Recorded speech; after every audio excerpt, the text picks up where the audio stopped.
In this video, we're going to learn how to edit the sketch of an existing floor. And what this means is edit the way that the existing floor currently is formed. In this particular instance, we'll be able to see that this part of the building has a floor going all the way through it.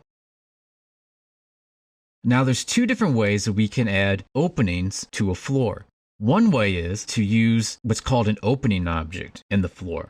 The other way is modify the sketch of the floor so that there's a hole right in that location of the floor.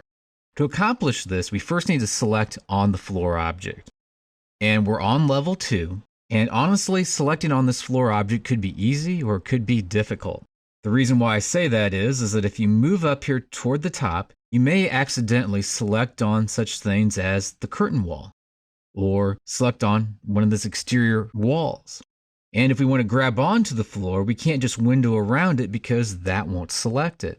One way that you can grab onto a floor is just window around everything in the view, coming up to the filter, which will show up on the ribbon, and then clearing out the check mark next to each of these different items except for the floor.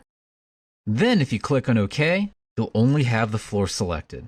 The other way that you could do it though, is if the floor wasn't selected, is that you can move your cursor over to right about where the edge of the floor is at, then click the Tab key on your keyboard. Eventually, that floor will highlight and you can click in order to select the floor. So by hitting the Tab key, it will cycle through the different objects that are sitting there and eventually it'll give you your floor to click on. Once you have your floor highlighted, there's an option that says Edit Boundary.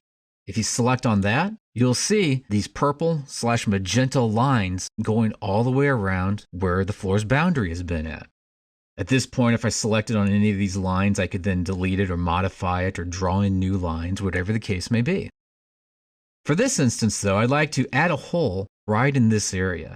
A fast way for me to do that is to select on the rectangle command and draw in some extra lines. Once I have those in place, I even have the opportunity to lock these by clicking on the little padlocks that show up. What this will do is if any of these walls should move a few inches in this direction or a few inches in that direction, then the floor will update as well to match the opening that those walls are trying to create. Whenever this is done, click on the big green check mark. It'll ask, would you like the walls that go up to this floor's level to attach to its bottom?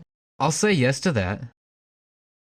And that was referring to any walls that may have been in a level down below. Would we still want those to attach to the bottom of the floor? And the answer to that question was yes. Now it's difficult to see whether or not it's cut that opening right now. But if you move down here and select on this box and click on Shaded, we can then see the gray area is where the floor is located at, and the white area is that new hole that we just created.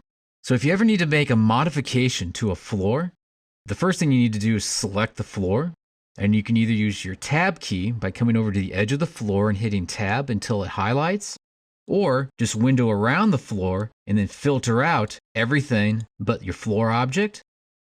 Then once you have it, you can do Edit Boundary to make modifications to either the exterior or interior boundaries to change your floor shape. You can add arcs, circles, and a variety of other shapes to create pretty much any kind of floor condition as far as outer dimensions are concerned that you might need for your flooring conditions.